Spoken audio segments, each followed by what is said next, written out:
Good morning बच्चों। हम लोगों ने ग्रेटेस्ट इंटीजर फंक्शन की थ्योरी पढ़ ली थी और इसके प्रॉब्लम सॉल्व कर रहे थे, ठीक है।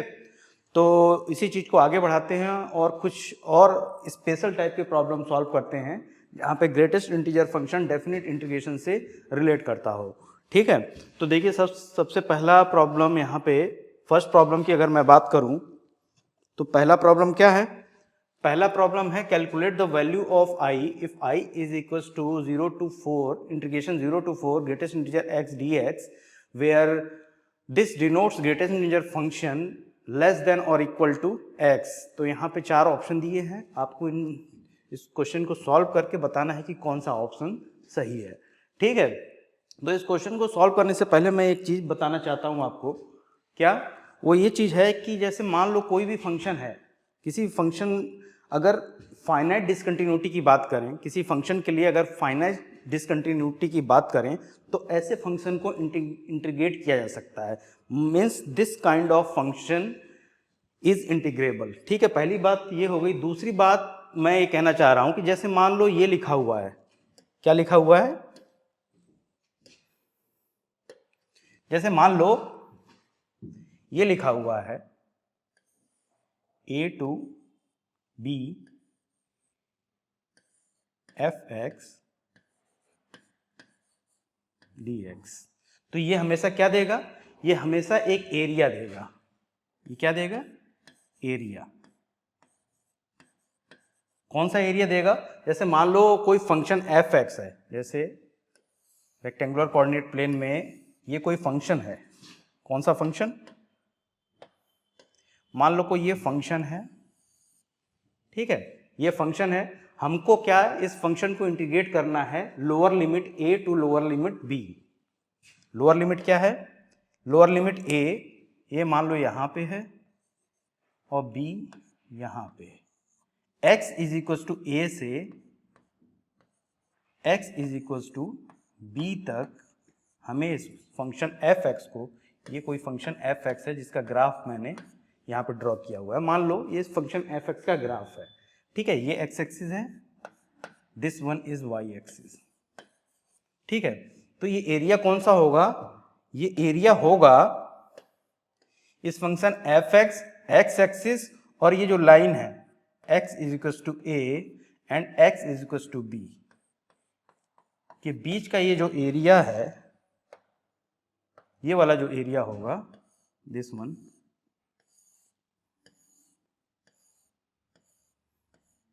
ठीक है। ये एरिया डिनोट करेगा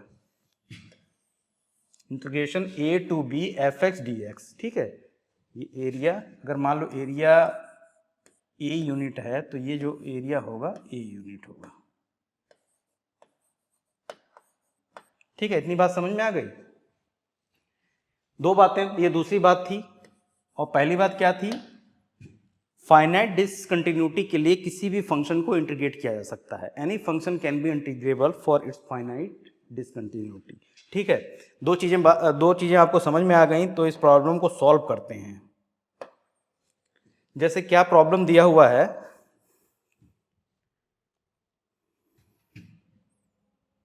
प्रॉब्लम क्या दिया हुआ है? प्रॉब्लम दिया हुआ है i इज इक्वल टू, क्या दिया हुआ है यहाँ पे? i is equal to 0 to 4 greatest integer of x dx, ये दिया हुआ है ना। इसी को सॉल्व करना है, इसकी i की वैल्यू, इसको सॉल्व करके i की वैल्यू कैलकुलेट करनी है। तो देखो ये क्या करेगा कि मतलब एक कोई फंक्शन है f(x) is equal to greatest integer of x, ठीक है। ग्रेटेस्ट इंटीजर ऑफ x एक डिसकंटिन्यूअस फंक्शन होता है, हमें उस फंक्शन को इंटीग्रेट करना है 0 to 4 तक, ठीक है। तो इसको कैसे इंटीग्रेट करेंगे? देखो हम पहले थ्योरी क्लास में पढ़ चुके हैं। क्या पढ़ चुके हैं? हमने ऑलरेडी पढ़ा था, यहाँ पे हमने ऑलरेडी पढ़ा था कि ग्रेटेस्ट इंटीजर ऑफ x हमेशा एक इंटीग्रल वैल्यू देता है और अगर इसकी वैल्यू n है तो x की वैल्यू कहाँ से कहाँ तक वेरी करेगी? x की value greater than equal to n होगी और लेस देन n+1 होगी। इस चीज़ को हम लोगों ने पढ़ा था या नहीं? जब मैं थ्योरी क्लास पढ़ा रहा था तो इस चीज़ को हम लोगों ने पढ़ा था। तो यहाँ पे अगर मैं बात करूँ कि greatest integer of x, greatest integer of x की वैल्यू यहाँ देखो ग्रेटेस्ट इंटीजर ऑफ x की वैल्यू क्या होगी अगर 0 है तो x की वैल्यू कहाँ से कहाँ तक वेरी करेगी, x की वैल्यू 0 से बड़ी होगी और लेस देन 1 होगी। अगर इसकी वैल्यू 1 है तो x की वैल्यू कहाँ से कहाँ तक वेरी करेगी, 1 से बड़ी होगी और लेस देन 2 होगी। ठीक है, अगर इसकी वैल्यू 2 है तो x की value greater than equal to and less than 3। अगर इसकी वैल्यू क्या है, इसकी वैल्यू अगर 3 है तो x की value greater than equal to 3 and less than 4 होगी। ठीक है, तो अब इसको इंटीग्रेट कैसे करेंगे, इसको इंटीग्रेट करने के लिए चूंकि ग्रेटेस्ट इंटीजर ऑफ x एक डिसकंटिन्यूअस फंक्शन है, ठीक है, और 0 से 4 तक इसको इंटीग्रेट करना है यानी फाइनाइट डिसकंटिन्यूटी है, तो इसलिए greatest integer of x function को हम लोग इंटीग्रेट कर सकते हैं। और कैसे इंटीग्रेट करेंगे, पॉइंट ऑफ डिसकंटिन्यूटी पे इस इंटीग्रेशन को ब्रेक करके। ब्रेक कैसे करेंगे, देखो ब्रेक कैसे करेंगे, हम इसको इस तरीके से लिख लेंगे 0 to 1 greatest integer of x dx plus 1 to 2 greatest integer of x dx plus 2 to 3 greatest integer of x dx plus 3 to 4 greatest integer of x and dx। ठीक है, इस तरीके से हम लोगों ने इसको इस इंटीग्रेशन को, इस डेफिनेट इंटीग्रेशन को क्या कर लिया, ब्रेक कर लिया, अलग अलग इंटरवल में ब्रेक कर लिया। ठीक है, अब 0 to 1 के लिए जब एक लोअर लिमिट 0 है और अपर लिमिट 1 है, अब इस लिमिट के लिए ग्रेटेस्ट इंटीजर ऑफ x की वैल्यू क्या होती है, ग्रेटेस्ट इंटीजर ऑफ x की वैल्यू क्या होती है, 0 होती है। तो क्या हम यहाँ पे इसको लिख सकते हैं, देखो इसको हम लोग लिख सकते हैं 0 to 1 0 dx, yes we can write. ठीक है, अब 1 to 2 के लिए ग्रेटेस्ट इंटीजर ऑफ x की वैल्यू क्या होती है, 1 होती है, तो प्लस 1 to 2 1 dx प्लस, अब देखो 2 to 3 के लिए ग्रेटेस्ट इंटीजर ऑफ x की वैल्यू क्या है, 2 है, समझ में आ रहा है, यानी 2 है, तो हम लोग यहाँ पे लिख सकते हैं 2 to 3 के लिए ग्रेटेस्ट इंटीजर ऑफ x की वैल्यू क्या होती है, 2 होती है dx एंड प्लस 3 to 4 के लिए ग्रेटेस्ट इंटीजर ऑफ x की वैल्यू 3 होती है एंड dx। ठीक है, इसको इस तरीके से लिख लिया। अब इसको सॉल्व कर लो तो i की वैल्यू तुम कैलकुलेट कर सकते हो। देखो ये तो 0 है इसलिए इसकी वैल्यू 0 आ जाएगी, प्लस इसकी वैल्यू क्या आ जाएगी, 1 into 2 minus 1 plus 2 into 3 minus 2 plus 4 minus 3 into 3। इसको सॉल्व करोगे तो ये वैल्यू क्या आ जाएगी, 1 प्लस 2 प्लस 3 और ये क्या आ जाएगा, 6 आ जाएगा। यानी जो आंसर होगा वो क्या आ जाएगा, जो आंसर होगा वो 6 आ जाएगा। ऑप्शन बी इसका सही होगा। ठीक है, तो नेक्स्ट प्रॉब्लम में देखते हैं। नेक्स्ट प्रॉब्लम ये है कि calculate the value of i if i is equal to 1 to 4 integration 1 to 4 log greatest integer of x dx where this denote greatest integer function less than और equal to x। तो ये option दिए हैं, option A B C, इसमें बताना है कि कौन सा ऑप्शन सही है बाय सॉल्विंग दिस प्रॉब्लम। ठीक है, तो यहाँ पे i क्या दिया हुआ है, देखो i दिया हुआ है, यहाँ पे i की वैल्यू क्या दी हुई है, सिमिलरली वही कॉन्सेप्ट लगाएंगे जो हम लोगों ने पहले वाले क्वेश्चन को सॉल्व करते हुए लगाया था। i की वैल्यू दी हुई है यहाँ पे 1 to 4 log greatest integer of x dx। ठीक है, तो हम लोग देखो ग्रेटेस्ट इंटीजर ऑफ x की वैल्यू क्या होती है, यहाँ पे हम लोगों ने लिखा है ना ग्रेटेस्ट इंटीजर ऑफ x की वैल्यू।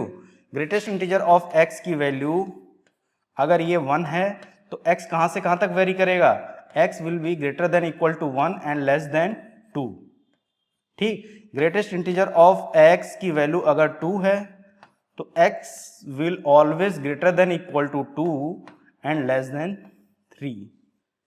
ठीक है, ग्रेटेस्ट इंटीजर ऑफ x की वैल्यू अगर क्या है 3 है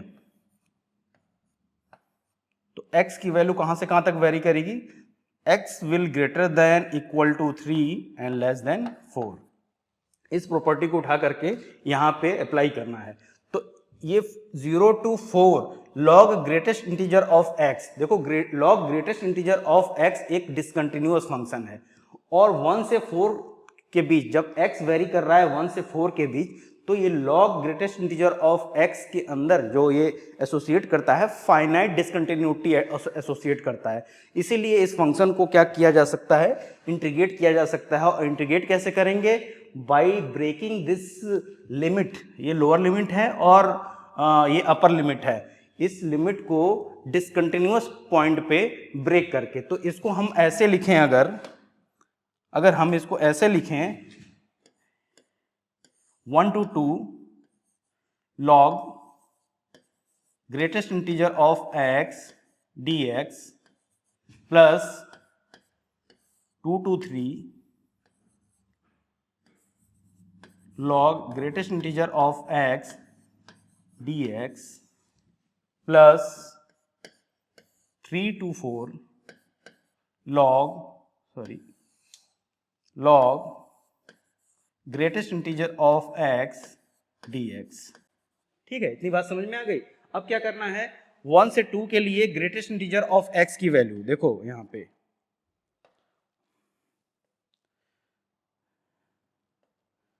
1 से 2 के लिए ग्रेटेस्ट इंटीजर ऑफ x की वैल्यू क्या है, ग्रेटेस्ट इंटीजर ऑफ x की वैल्यू यहां पे हम लोगों ने कैलकुलेट किया 1 है। ठीक है, तो हम लोग इसको ऐसे लिख सकते हैं 1 से 2 के लिए ग्रेटेस्ट लॉग 1 लिख सकते हैं यहाँ पे। ठीक है, प्लस 2 to 3 के लिए ग्रेटेस्ट इंटीजर ऑफ x की वैल्यू क्या है, 2 to 3 के लिए इस इंटरवल के लिए ग्रेटेस्ट इंटीजर ऑफ x की वैल्यू 2 है, तो यहाँ पे हम लोग लिख सकते हैं log 2 dx, यहाँ पे भी dx रख दो। ठीक है, और 3 to 4 के लिए देखो यहाँ पे 3 to 4 के लिए ग्रेटेस्ट इंटीजर ऑफ x की वैल्यू कितनी है, 3। इतनी बात समझ में आई, 3 है। तो अब देखो log 1 की वैल्यू क्या होती है, log 1 की वैल्यू 0 होती है। तो 1 to 2 के लिए dx प्लस log 2 को बाहर निकाल लो, log 2 को बाहर ले आए तो ये क्या हो जाएगा 2 to 3 dx प्लस log 3 को बाहर ले लो, log 3 को बाहर ले लिया तो यहाँ पे 3 to 4 dx। ठीक है, इतनी बात समझ में आ गई आपको। आई हैव टू इरेज, देखो इसको इरेज करता हूँ। हाँ, तो अब यहाँ पे देखो ये तो 0 हो जाएगा, ये क्या हो जाएगा 0 हो जाएगा, और ये क्या होगा log 2 3 minus 2 plus log 3 4 minus 3। ठीक है, अब इसको अगर फाइनल सॉल्व करोगे तो क्या आ जाएगा यहाँ पे log 2 प्लस log 3, इसकी वैल्यू क्या हो जाएगी log 6। ठीक है, इसकी वैल्यू log 6 हो जाएगी। तो ऑप्शन जो आपका यहाँ पे जो बी दिया हुआ है वो करेक्ट हो जाएगा।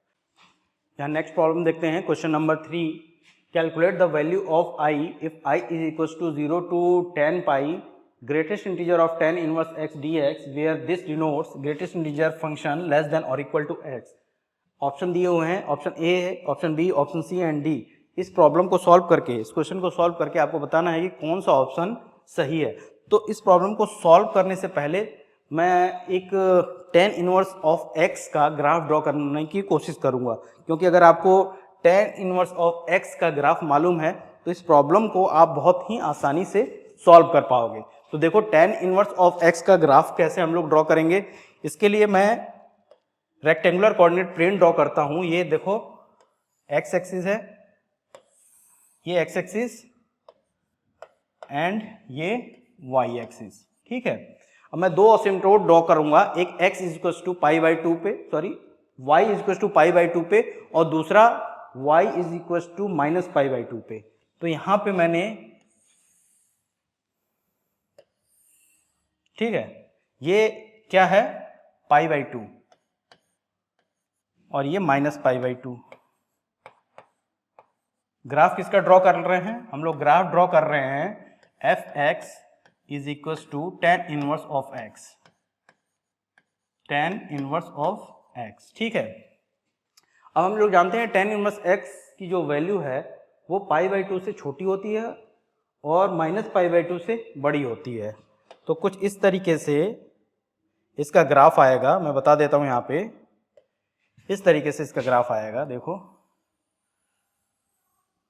ठीक है, इस तरीके से ग्राफ आएगा और ये क्या है 0.0, है, ठीक। ये ग्राफ हम लोगों ने ड्रॉ कर लिया। अब हमें इंटीग्रेट किसको करना था? हमें इंटीग्रेट करना था i is equal to 0 to 10 pi greatest integer of tan inverse x dx, इसको इंटीग्रेट करना था। देखो हम लोग ग्रेटेस्ट इंटीजर फंक्शन की थ्योरी में ऑलरेडी पढ़ चुके हैं। क्या पढ़ चुके हैं? कि अगर ग्रेटेस्ट इंटीजर ऑफ x की वैल्यू n है, अगर ग्रेटेस्ट इंटीजर ऑफ x की वैल्यू क्या है n है, तो x की वैल्यू कहां से कहां तक वेरी करेगी? इसकी value greater than equal to n होगी और लेस देन n प्लस 1 होगी, ठीक है। ये चीज हम लोग ऑलरेडी पढ़ चुके हैं, ठीक है। This expression is very important for greatest integer function के लिए, ठीक है। तो ये इसी चीज को यूज करके हम इस प्रॉब्लम को क्या करेंगे? सॉल्व करेंगे, ठीक है। अगर यहां देखो, अगर मैं बात करूं greatest integer of tan inverse of x की, अगर इसकी वैल्यू 0 है तो tan इनवर्स ऑफ x की वैल्यू कहां से कहां तक वेरी करेगी? tan इनवर्स ऑफ x की वैल्यू वेरी करेगी greater than equal to 0 and less than 1, ठीक है। यानी x की वैल्यू कहां से कहां तक वेरी करेगी? 0 से बड़ी होगी और लेस देन tan 1 होगी, tan 1, ठीक है। इतनी बात समझ में आ गई। और ग्रेटेस्ट इंटीजर ऑफ x की value, greatest integer of tan inverse of x की वैल्यू ये 1 कब होगी? 1 होगी जब tan इनवर्स ऑफ x की value, tan inverse of x की वैल्यू 1 से बड़ी हो या बराबर हो एंड लेस देन 2 हो। यहां पे देखने की बात है, यहां पे एक चीज आपको देखना है कि लेस देन मैंने 2 लिखा है। अब tan इनवर्स ऑफ x की मैक्सिमम वैल्यू कितनी होती है? ये tan इनवर्स ऑफ x की मैक्सिमम वैल्यू पाई बाई 2 होती है। पाई बाई 2 की वैल्यू कितनी होती है? 1.57, जो लेस देन 2 है, ठीक है। तो यहाँ पे हम 2 की जगह क्या लिखेंगे? यहाँ पे हम 2 की जगह, यहाँ पे हम लोग 2 की जगह लिखेंगे tan inverse of x, sorry, यहाँ पे हम लोग लिखेंगे tan इनवर्स ऑफ x की वैल्यू जब लेस देन पाई बाई 2 होगी and greater than equal to 1 होगी, तब greatest integer of tan inverse x की वैल्यू 1 होगी। इससे अगर मैं x की वैल्यू निकालूं तो x की वैल्यू मैं लिख सकता हूं जब x की वैल्यू tan 1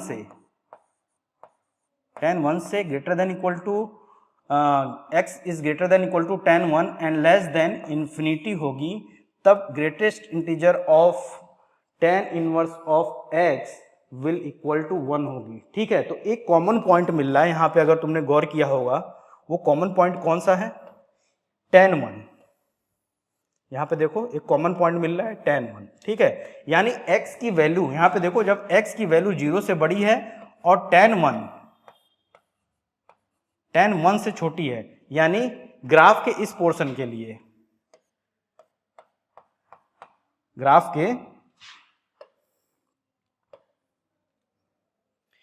के इस पोर्शन के लिए मैं बात करूं, अगर tan इनवर्स ऑफ x का ग्राफ 0 से 1 की बात करूं, तो इस पोर्शन के लिए अगर इसका हम लोग ग्रेटेस्ट इंटीजर लेंगे तो इसकी वैल्यू क्या आएगी, 0 आएगी। तो यहाँ पे मैं ये सब 0 आएगी और यहाँ पे मैंने एक ओपन सर्किल बना दिया। अब दूसरी बात कि जब x की वैल्यू tan 1 से बड़ी और इन्फिनिटी से छोटी है, tan 1 से बड़ी और इन्फिनिटी से छोटी है, लेकिन हमें इंटीग्रेट कहाँ तक करना है, 0 से tan पाई के बीच ही इस greatest integer of tan inverse x को इंटीग्रेट करना है। यानी यहाँ पे कोई वैल्यू होगी, यहाँ पे कौन सी वैल्यू होगी, देखो यहाँ पे वैल्यू होगी tan पाई, ठीक है, ठीक, यहाँ पे वैल्यू tan पाई होगी। यानी जब x की वैल्यू tan 1 से बड़ी होगी और tan पाई से छोटी होगी, जब x की वैल्यू tan 1 से बड़ी होगी और tan पाई से छोटी होगी तो greatest integer of tan inverse x की वैल्यू क्या होगी, 1 होगी। यानी इस पोर्शन का अगर हम ग्रेटेस्ट इंटीजर लेते हैं तो इसकी वैल्यू क्या होगी, 1 होगी। तो देखो स्टेप्स मिल गए, 0 से tan पाई के बीच 2 स्टेप मिले, एक स्टेप की वैल्यू क्या है, 0 है, और दूसरे स्टेप की वैल्यू क्या होगी, क्या है, यहाँ पे 1 है, यहाँ पे 1 है, ठीक है। तो अगर हमें इसकी वैल्यू निकालनी है तो इसको हम लोग को 2 भागों में डिवाइड करना होगा। एक करना होगा 0 to tan 1, 0 to tan 1 के लिए greatest integer of tan inverse x की वैल्यू क्या होगी, 0 होगी, dx प्लस tan 1 से tan पाई के बीच greatest integer of tan inverse x की वैल्यू क्या होगी, 1 होगी, 1 dx। तो इसको अगर हम लोग सॉल्व करेंगे तो 0 प्लस क्या आ जाएगा, यहाँ पे आ जाएगा tan पाई माइनस tan 1, ठीक है। यानी ये क्या आ जाएगा, tan पाई माइनस tan 1, ये जो आ जाएगा वो आपका आंसर होगा, आई की वैल्यू ये होगी, ठीक है। अब देखो यहाँ पे ऑप्शन में दिया हुआ है tan पाई माइनस tan 1, ये ऑप्शन नंबर सी आपका क्या हो जाएगा, राइट हो जाएगा, सही हो जाएगा, ठीक है। एक दूसरे तरीके से जैसे बिना ब्रेक किए भी हम लोग निकाल सकते थे। यहाँ पे जैसे हम लोगों ने यहाँ पे इसको ब्रेक कर दिया। अब मैंने बताया था कि अगर मैं लिखूँ a to b f(x) dx, ये क्या बताता है, ये एक एरिया बताता है, ठीक है, मैंने बताया था एरिया बताता है। तो हम जस्ट ये वाला एरिया कैलकुलेट कर लेते हैं। ये वाला एरिया यहाँ से लेकर के 0 से लेकर के tan पाई के बीच की एरिया अगर मैं कैलकुलेट करूँ तो एरिया की वैल्यू क्या आ जाएगी, देखो ये एक रेक्टेंगल बना है और यहाँ पे रेक्टेंगल है जिसकी हाइट क्या है, 0 है, 0 minus 0 into tan 1 minus 0 plus 1 tan pi minus tan 1। तो इसको अगर सॉल्व करोगे तो ये आपको मिल जाएगा, ठीक है।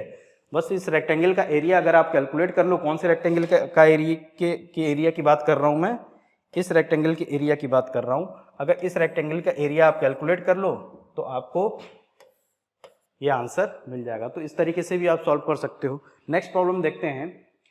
अब इस प्रॉब्लम को करना है, calculate the value of i if i is equal to 0 to 1 greatest integer of 3x dx where this denotes greatest integer function less than और इक्वल टू x। तो यहाँ पे भी ऑप्शन दिए हुए हैं, इस प्रॉब्लम को सॉल्व करके आपको बताना है कि कौन सा ऑप्शन सही है, ठीक है।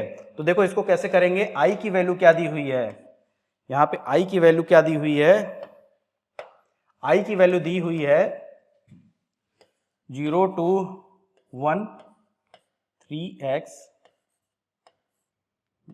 Greatest integer of 3x dx, ठीक है। तो यहाँ पे हम लोग 3x को क्या मान लेते हैं, 3x को कैपिटल X मान लो, 3x को कैपिटल X मान लोगे और दोनों तरफ डिफ्रेंसिएशन करोगे तो 3dx क्या हो जाएगा, dx हो जाएगा। यानी ये क्या हो जाएगा, dx की वैल्यू क्या आ जाएगी, 1/3 ऑफ dx, ठीक है, ये आ जाएगी। और x अगर 0 है, अगर x की वैल्यू 0 है तो कैपिटल X की वैल्यू कितनी आ जाएगी, 0 आ जाएगी। और x की वैल्यू अगर यहाँ पे 1 है तो कैपिटल X की वैल्यू कितनी आ जाएगी, 3 आ जाएगी। तो इस इंटीग्रेशन को हम लोग ऐसे भी लिख सकते हैं। देखो इसको हम लोग लिख सकते हैं 0 to 3 1/3 greatest integer of x dx। ठीक, ऐसे भी लिख सकते हैं, ऐसे लिख लिया। अब इसको क्या करना है तुम्हें, इसको इंटीग्रेट करना है तो इसको बस तोड़ दो। 1/3 ऑफ कहाँ से, 0 to 1 dx plus 1 to 2 greatest integer of x dx plus 2 to 3 greatest integer of x dx। ठीक है, इसकी वैल्यू निकाल लो। क्या होता है, जब x की वैल्यू 0 और 1 के बीच होती है तो ग्रेटेस्ट इंटीजर ऑफ x की वैल्यू क्या होती है, बताओ। ग्रेटेस्ट इंटीजर ऑफ x की वैल्यू क्या होती है, 0 होती है। 0 प्लस क्या हो जाएगा, जब 1 और 2 के बीच की बात करें तो ग्रेटेस्ट इंटीजर ऑफ x की वैल्यू कितनी होती है, 1 होती है। तो इसको अगर सॉल्व करोगे तो क्या वैल्यू आ जाएगी, इसको 1 × 2 - 1 plus greatest integer of x की वैल्यू 2 और 3 के बीच क्या होती है, 2 होती है। और इसको अगर सॉल्व करेंगे तो क्या आ जाएगा, ये वैल्यू आ जाएगी, यानी 1/3 ऑफ ये कितना आ जाएगा, ये 1 आ जाएगा प्लस 2, यानी इसकी वैल्यू क्या हो जाएगी, 1 हो जाएगी। ऑप्शन क्या हो जाएगा, इसमें ऑप्शन 1 दिया हुआ है, ऑप्शन नंबर ए क्या हो जाएगा, सही हो जाएगा। तो इस तरीके से हम कुछ इन प्रॉब्लम को सॉल्व कर सकते हैं। आगे भी बहुत सारे प्रॉब्लम्स हैं, मैं बताऊंगा। कुछ जेईई मेंस और एडवांस में ऑलरेडी पूछे जा चुके हैं प्रॉब्लम, उन प्रॉब्लम को भी सॉल्व करेंगे। और कुछ एडवांस जेईई एडवांस के लिए जो टफ प्रॉब्लम है उनको भी सॉल्व करेंगे। अभी तक के लिए thank you, have a nice day.